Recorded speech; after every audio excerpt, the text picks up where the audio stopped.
Hi, everybody. Welcome to the Let's Talk TEFL podcast. I'm Jackie, and joining me is Jennifer. Hey, Jennifer. Hi, Jackie. Okay, so I thought first, maybe you could just sort of talk about how you first sort of dipped your toes into making money online, because as you said, it was in Korea while you were teaching.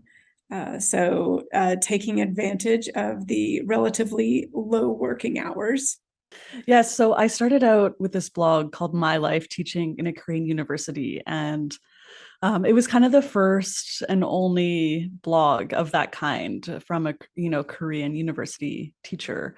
And there are a lot of people who teach in universities in Korea, so it kind of I think resonated with a lot of people, and they were kind of like looking for something like that, but nobody was actually doing it so specifically for that audience. And it became quite popular actually, and I got like a ton of traffic and a ton of questions from people and that kind of thing. And I started kind of speaking at like co-TESOL conferences, and yeah, I guess I became like a little bit well known among the Korean expats, the ESL teacher expats. And yeah, so people would often ask me, how can I get a university job? So basically, like almost every day, I was answering questions related to like interviews and demo lessons and like how to apply and what to wear and can I do like an interview on Zoom or whatever.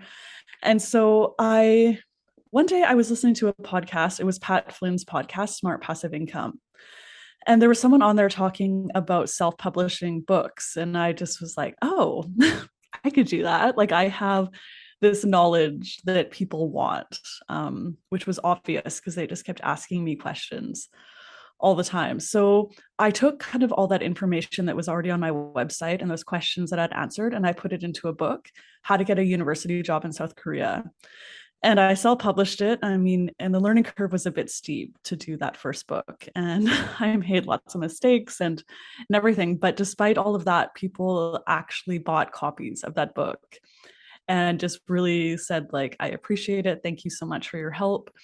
And I took down a lot of that information from my website. So if people wanted that information, they'd have to pay for it, and it wasn't a lot. I think I charged like $2.99 for the ebook version of that. And yeah, so that was kind of how I first got my start. And I kind of like it opened my eyes to the world of like, oh wow, like I have information that people want, and people are willing to pay a few bucks to get that information. So that was just kind of the beginning of how it all started. Okay. Yeah, I remember that website, and you're right. Like there were lots of blogging teachers in Korea, but everybody's Mm-hmm. blog seemed to be more um, more like travel blogs or culture blogs, or Mm-hmm. I don't know, I guess like the kind of forerunner to being influencers, back before influencers were a thing, back Mm-hmm. before social media was really a thing or that big.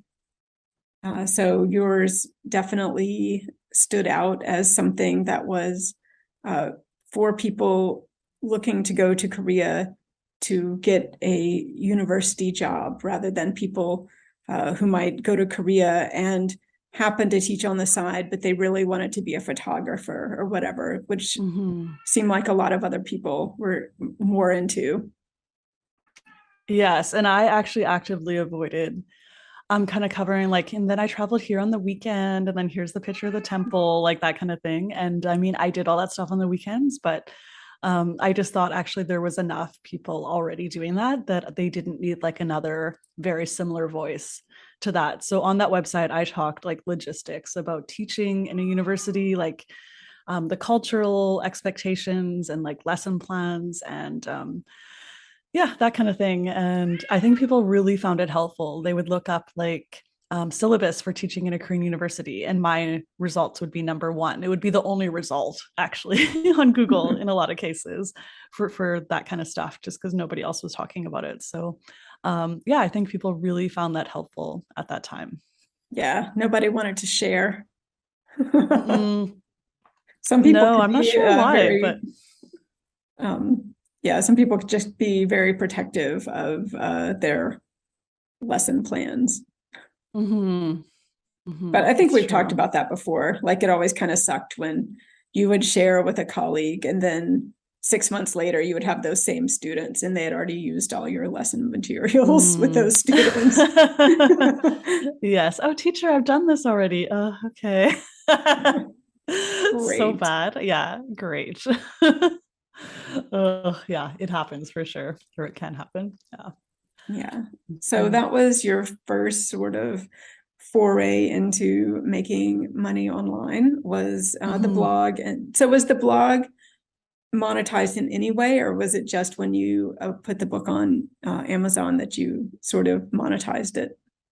Well, that blog was very like old school when I first started it. So it was on Blogger, the old Blogspot kind of thing. So I didn't monetize it in any way. But then eventually during my time in Korea, I started doing like self-hosted WordPress sites. So if you don't know what self-hosted means, it basically means that you control 100% of the content. So you pay a hosting company that has the databases and they serve your data, your web pages to the world, as opposed to somewhere like Blogger or like whatever other companies do this too, where they host it, which means they have control over your website, basically. Where if you host it yourself, you pay money to do that, but then nobody can control your content. You have 100% freedom to put ads on there or to like put any kind of content that you want out there. So I eventually switched to self-hosted WordPress sites. And I did painstakingly moved all of that old content onto a new website. And I did it during one summer vacation. I went into the Wow. office almost every day for, I don't know, like 2 months or something, because I used to get 10 weeks of vacation. And I worked super hard moving that website over and then also pumping out some more books and just kind of getting everything up and running. So, yeah, I started making money from the websites. Through ads basically, so like display ads. So if you visit like a website like Nike, you're looking for some shoes, and then if you go to other websites or other social media stuff, you probably see all these like Nike shoes. So that's like companies will retarget you. So I would have those kinds of ads on my websites, and then when people click on those ads, I would get 25 cents or whatever it was. So yeah, I started to make some money from the websites through ads as well. And so were your ads just like sort of AdSense ads, like Google ads, or did you sell space on the website directly? I just did like Google AdSense at first, and then eventually, when you kind of get a little bit bigger and get more traffic to your websites, you can upgrade to there's other companies like Mediavine or Ezoic, and they will just kind of pay you more per views and more per click than Google AdSense will. So, yeah, so I switched to Ezoic. I don't know if it's necessarily the best choice. I think Mediavine maybe is slightly better. However, it's just the one that I'm using, and I'm not 100% motivated to switch. Maybe I will be one day in the future, but not right now. So I'm just, cruising along with the Zoic and am reasonably happy with them. So how many total websites do you have now? Sure. So I have the Teaching in Korean University one that I switched over, and then back in the day, I started two more websites. So eslspeaking.org and then eslactivity.org. And I don't know, I somewhat like love it and then somewhat regret it. Starting three websites. There's some advantages and disadvantages. So like obviously running three websites, it's logistically like a lot to think about and a lot to manage. And I feel like my efforts sometimes are spread a little bit thin, where if I had focused on like one super website, it would probably be better than any of the three individual ones that I do. However, there are some advantages to that for sure, starting two or three websites at the same time in a similar area, because I put articles up on the websites, and then if one of them takes off and does super well, I'll put kind of a related article on those other websites. And In some cases, I'll rank like maybe number one, two, and three in Google for some like search terms, which yeah, can be quite good because people click, like 50% on the first result, and then 25% will click on the second result, and then 10% will click on the third result. So that's like 85% of the people or whatever that will search for that term will end up on one of my websites. So there are some advantages to it for sure, but definitely you can't put duplicate content. Like you can't just cut and paste content between those websites, because then both of your websites will get penalized by Google. So it does take some effort to kind of maintain that and do that. And originally I was going to do different focuses for each of the websites.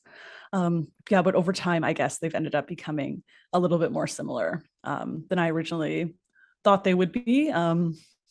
Yeah, but it's fine. So I think people find all of them helpful in some way, and yeah, I hope they do. Indeed.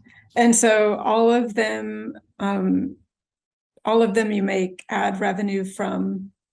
And do you make money directly off the websites in any other way other than like linking to Amazon Books or anything? Or is that how you make your money? Yeah, so yeah, I make money from the ads, and then I make money from yeah, I put up like in each blog post or whatever that I do, I mention a related book that people might find helpful. And then like in the sidebar or two, I have books that people can check out. So through that, and then I also do, it's called affiliate marketing. So I recommend some products on Amazon. And if people click on that link and then buy something on Amazon, I think the cookie is like 24 hours. Within 24 hours, then you get a little bit of commission. So like 4%. So if I'm talking about, for example, like board games for ESL students, and then I mention like Monopoly, I'll put like an affiliate link to Monopoly to Amazon. And yeah, people can go there and buy that. I don't make a ton of money from that. I know some people make very successful and lucrative livings off of Amazon affiliate websites, but I don't think I'm necessarily like in the right field for that. So yeah, and then I also collect emails. When you come to my websites, you'll get a little pop-up asking you to subscribe. So I don't directly make money from that, but I send people a series of emails, and then I mention some books, and I mention some like check out my YouTube channel, which I make a little bit of money from, that kind of thing. So yeah, there's like definitely a few various ways that I make money online, but mostly the books, I guess, is the most successful thing. If you were starting over today, what Mhm. advice would you give someone, like some actionable tips for getting started? Yeah, I think that why it's actually been my websites have been successful in my books is that I actually like lived the life of an English teacher, and I'm still living the life of an English teacher. Like I'm actually a qualified, experienced English teacher.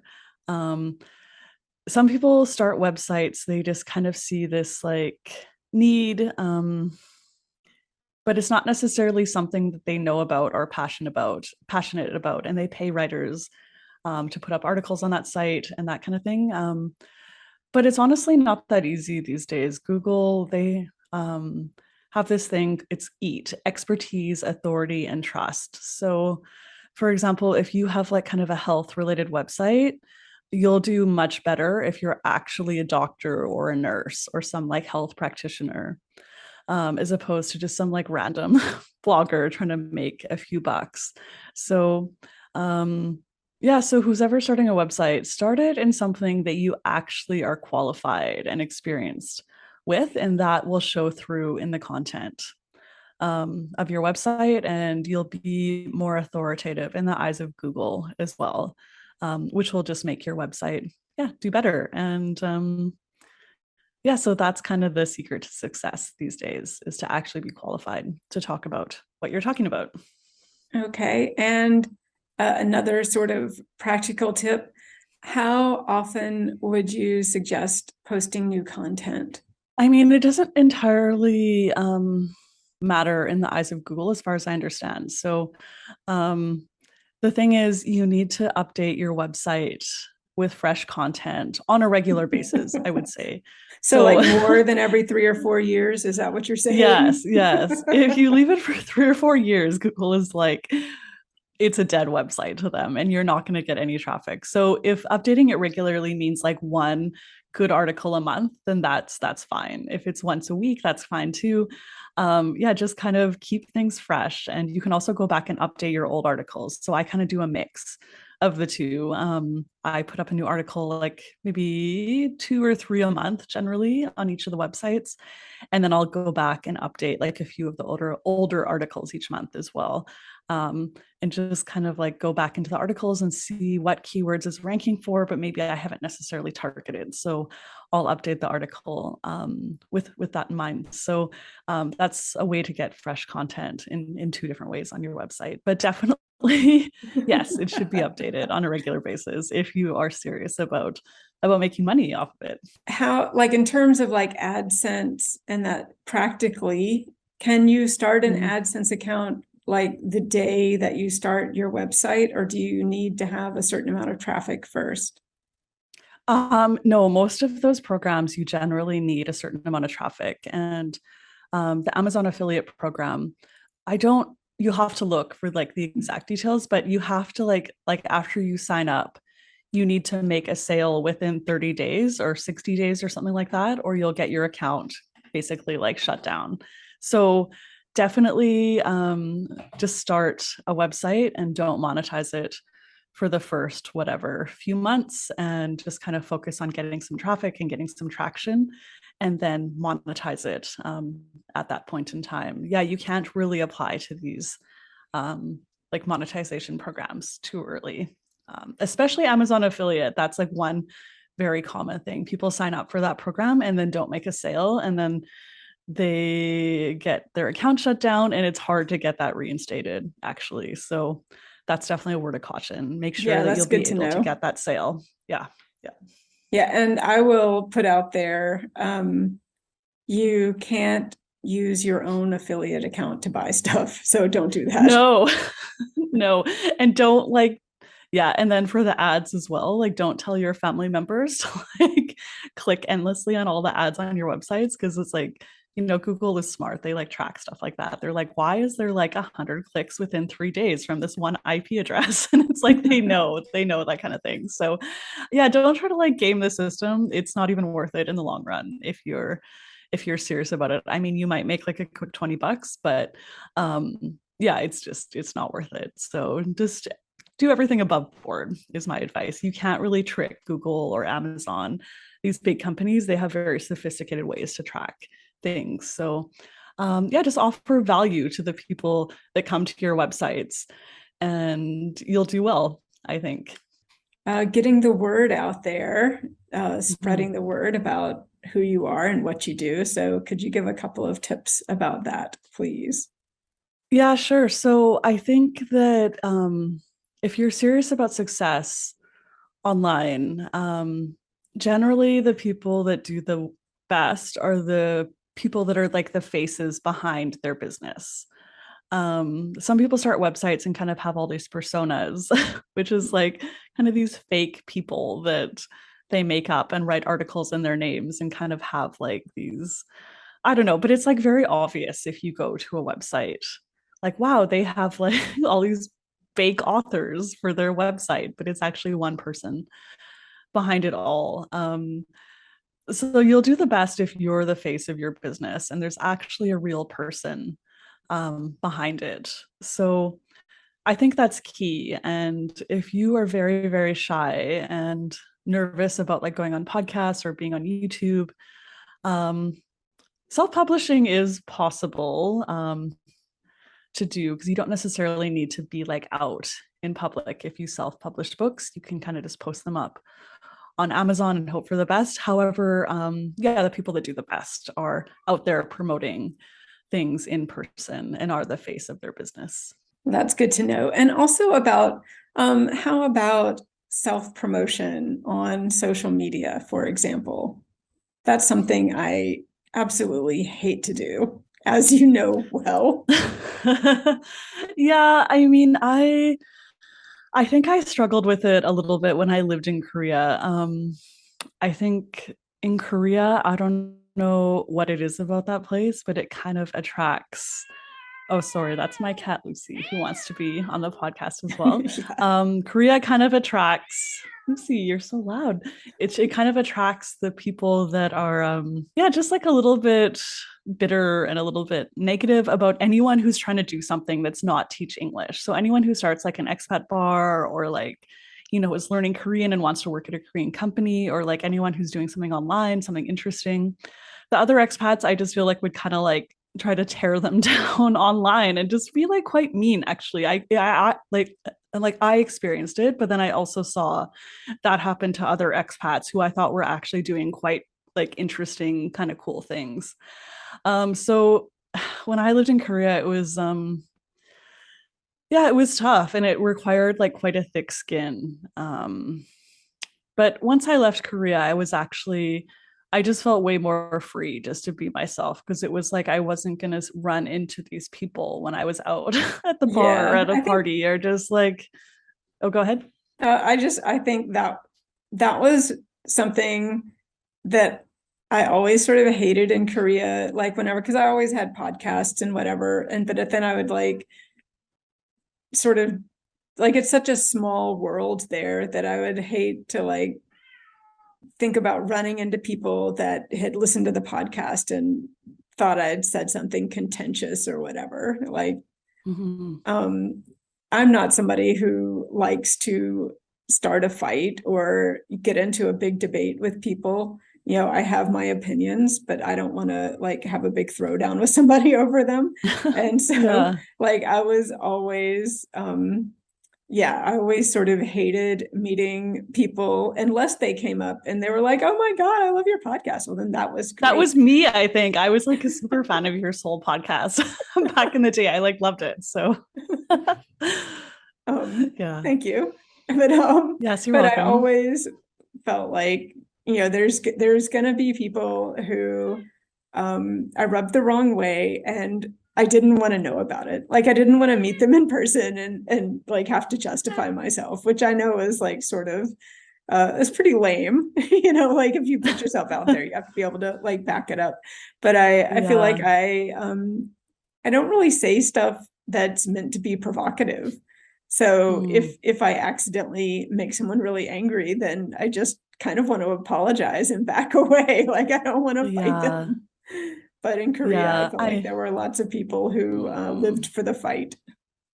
Yeah, it was tough, and I felt like I did say some kind of controversial things on my website, um, which I actually believed, but it was like I didn't necessarily want to like talk about it all the time or have people Yeah. like kind of come like attack me in person. Like I would talk about it if people were open-minded about hearing my side of it, but I think I wrote some things that kind of like struck people kind of at the core of like Yeah, I their remember identity one and who post they that you are. did that really one I remember the title was like don't waste your time in Korea. Yes, And exactly. all it was you have a fair bit of free time compared to any other teaching job that you would have back home. So Mhm. like don't spend all of that extra time just playing computer games. Like Yeah, for something sure. I said, to move forward mm, the needle a little bit somehow, you know. yeah, I said study Korean or do a master's degree or like start a blog, like get really healthy and run a marathon. Like, I don't know, just like whatever you are interested in, like use your Yeah, time well to like, and then think about the future and set yourself up for success in the future. But people just read the title yeah. and just kind I of think some people came read it and at were it. like still losing their minds, and there were other people who were Mm, like, look, she's just saying to do something with your time. Don't be a lazy bum. Like yeah, don't exactly. while away 5 or 10 years of your life and then go back home and you've got nothing but a 5 or 10 year gap in your resume. you know Mm-hmm. And then, yeah. And then I also wrote another article. It was like, call me whatever you want, just not professor. Because, I don't have a PhD in like English literature. And I didn't have to like, coach PhD students. I didn't have to go to like the membership training or whatever, any of that stuff, like real professors would at a Korean university. So I didn't consider myself a real professor. I considered myself an English teacher at a university, which is exactly what I was, or like an English lecturer, even at a university. And so, but some people found most of their identity in Yeah. being a professor. So Yeah. They were super precious really, about it. people were angry about it. And I just was like, do you have a PhD in whatever English? No, you don't. So you're not actually a professor. Can you go get a professor job in Canada? No, you can't actually. Yeah. So that was like very controversial at the time. And yeah, definitely I got like a lot of flack, but I also got a lot of traffic to those websites. So, Yeah. I mean, if you can write things on your websites that actually matter and actually kind of like strike deep at what people, their identity or what they, um, yeah, just say something interesting and Yeah. I guess that's the um, key. not Be rude, but interesting. interesting. Have a different viewpoint about things, and you'll be successful. Yeah. Yeah. But I imagine I don't think I read that post about don't call me professor, or it didn't like stick in my memory, because I didn't teach at a university except for one semester, and I got out of there as quickly as I could. Yeah. But I knew people, especially like the old timers, who had sort of dug in and they had gotten their jobs with bachelors, and they were the ones who were like super hardcore, like, I'm a professor, blah, blah, blah. And I'm Mhm. like, whatever. Okay. Yeah, I just always thought like, oh, you're ridiculous. Well, I didn't think they were ridiculous. I just thought like, that's not me. Like, that's your identity and that's fine, but that's not my identity. So it's like I had no association to that, Yeah. like title. And I would always tell my students, just call me Jackie. I'm just a person. I'm a person who's teaching you English. Like, you don't need to call me Professor Bolin. It's like I always felt uncomfortable with that.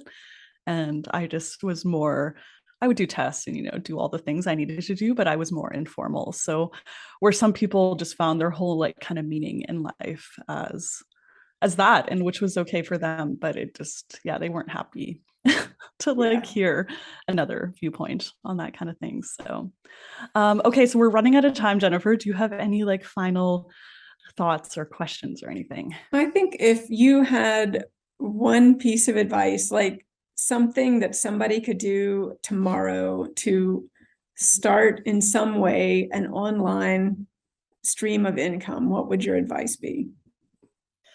I think that the future of online is audio and visual content. So I think like a podcast or YouTube are kind of the way to go these days. 10 or 20 years ago, it was all about websites and the written content. And yeah, but I'm doubling down these days on YouTube. And this podcast is, I don't know, we're semi-regular on doing the podcast, but I'm way more, yeah, invested in my YouTube channel. And I just think that's kind of the way of the future. So just choose a platform. And by platform, I mean a website, YouTube, podcast, whatever you're going to do, and then just do it well. And if I was starting on something, I would recommend probably YouTube is probably the most potentially lucrative um, thing to get started. And yeah, you can monetize YouTube and people make full-time livings off of it. So English teachers, I think, might make quite good livings off of YouTube. And you can sell your books, you can like promote links to social media, other social media stuff, websites, like whatever, that kind of thing. So yeah, there's a lot of potential, but think probably audio and visual more than the written word. Yeah, for I think probably for as many podcasts have sprung up over the past 2 years, there's still probably 100 times more blogs out there. Uh, Mm-hmm. so yeah, good advice, I think. And podcasts, there are some kind of ESL teacher podcasts out there, but they seem to last for like a year or two and then kind of just fall by the wayside. So if you can start something and then just keep it going consistently for a number of years, don't give up when you don't get a ton of traction initially. You just have to keep going and just kind of like have faith in yourself that as long as you're putting out good quality content, that people will come eventually, and you'll gain a following and you'll get subscribers and that kind of thing. But you have to be consistent about providing content for people to consume. I feel attacked. Oh no, Jennifer. No, you know what, Jennifer, we sometimes don't update or like come out with new podcast episodes. And then Jennifer is the one that always emails me and is like, hey, let's do a podcast. So you actually, I really appreciate that. And we get emails from our podcast hosts, Buzzsprout, and they're like, hey, you have like 7,000 downloads.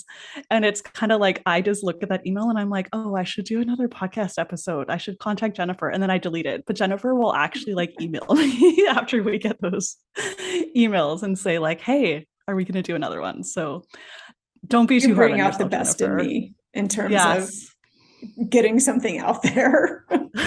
Yes. Oh, I appreciate you doing this, because Jennifer and I wrote a whole bunch of books together back in the day. And yeah, we don't do that together anymore, but it's like good to be back doing something together again, Yes. for sure. Yeah. Mm-hmm. Yes. All right. So that's maybe a good place to end.